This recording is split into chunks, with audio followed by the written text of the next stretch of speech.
রাখতে পারবেন না। ওই হাসিনারা চেষ্টা করেছিল। হাসিনাদের সময়ে এই শ্রমিকরা দেখেছে গাজীপুরের চৌরাস্তায় পুলিশ দেখেছে, গাজীপুরের চৌরাস্তায় আনসার দেখেছে, গাজীপুরের চৌরাস্তায় র্যাব দেখেছে, গাজীপুরের চৌরাস্তায় বিজিবি দেখেছে, গাজীপুরের চৌরাস্তায় হাফ ডজন বাহিনী দিয়েও ওই শ্রমিকদের আন্দোলনকে দমন করা যায়নি। শেষ পর্যন্ত সমস্ত পুলিশ, র্যাব, বিডিআর, আনসারকে পান্তা করে দিয়ে শেখ মুজিবুর রহমানের মেয়ে শেখ হাসিনাকে উড়াল দিতে হয়েছে দেশ ছেড়ে। আপনাদেরকে উড়াল দিতে হবে। যদি শ্রমিকের মজুরি না দিয়ে শ্রমিকদের পুলিশ দিয়ে ঠেকানোর চেষ্টা করেন, শ্রমিকরা ওখানে কি জন্য গিয়েছিল? সচিবালয় দখল করতে গিয়েছিল? না, তা যায় নাই। শ্রমিকরা কি সচিব হতে গিয়েছিল? তা যায় নাই। অটো প্রমোশন পেতে গিয়েছিল? তা যায় নাই। পেটের জঠর জ্বালার কথা বলতে গিয়েছিল, সেই কথা বলতে দেন নাই। সেই কথা বলতে না দিয়ে তাদের লাঠিচার্জ যখন উপহার দিয়েছেন, এর পরিণাম আপনারা পাবেন। আমি কথা বাড়াবো না, শুধুমাত্র এই শ্রমিকদের শেষ দিন পর্যন্ত আন্দোলনের সাথে আমাদের 9টা ট্রেড ইউনিয়ন ফেডারেশনের যে জোট, বাংলাদেশ শ্রমিক কর্মচারী সংগ্রাম পরিষদ, সেই সংগ্রাম পরিষদ সর্বশেষ সময় পর্যন্ত এই আন্দোলনে থাকবে, এই লড়াইতে থাকবে। আমরা শ্রমিকের পাশে থাকব।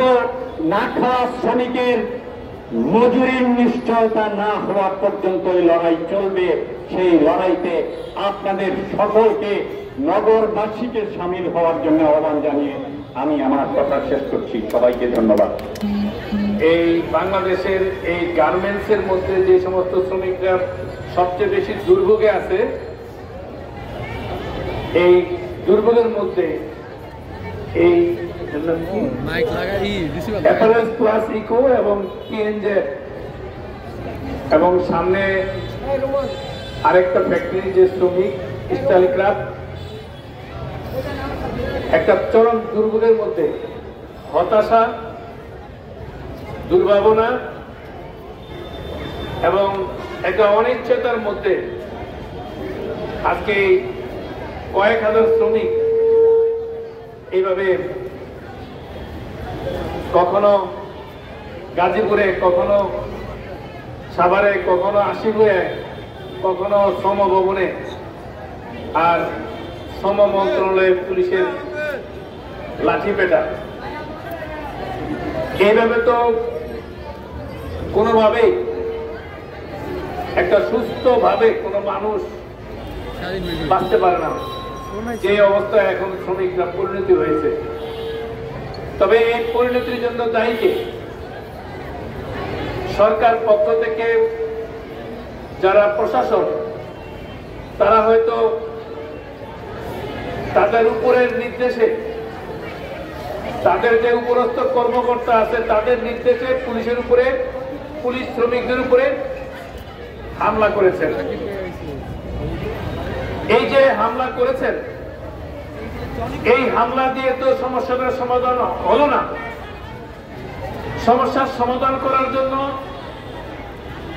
যে উপরের কর্মকর্তারা আছেন, সচিবালয়ে যারা আছেন, তাদেরকে কিন্তু একটা ব্যবস্থাপনা করতে হবে। সেই ব্যবস্থাপনাটার মধ্যে হচ্ছে এই কারখানার মালিক, টিএনজেডের মালিক, গতকাল পর্যন্ত শুনলাম যে সৌদি আরবে পালায় আছে। এই সমস্ত যারা মালিক পালায় আছে দেশের মধ্যে, তাদের ফ্যাক্টরি রেখে, তাদের শ্রমিক রেখে, শ্রমিকের বেতন রেখে, শ্রমিকের গ্র্যাচুইটি রেখে, শ্রমিকের প্রভিডেন্ট ফান্ড রেখে, শ্রমিকের সার্ভিস বেনিফিট রেখে যারা পালায় গেলেন, তাদের ফ্যাক্টরিটা রেখে, তাদের কি হবে এখন?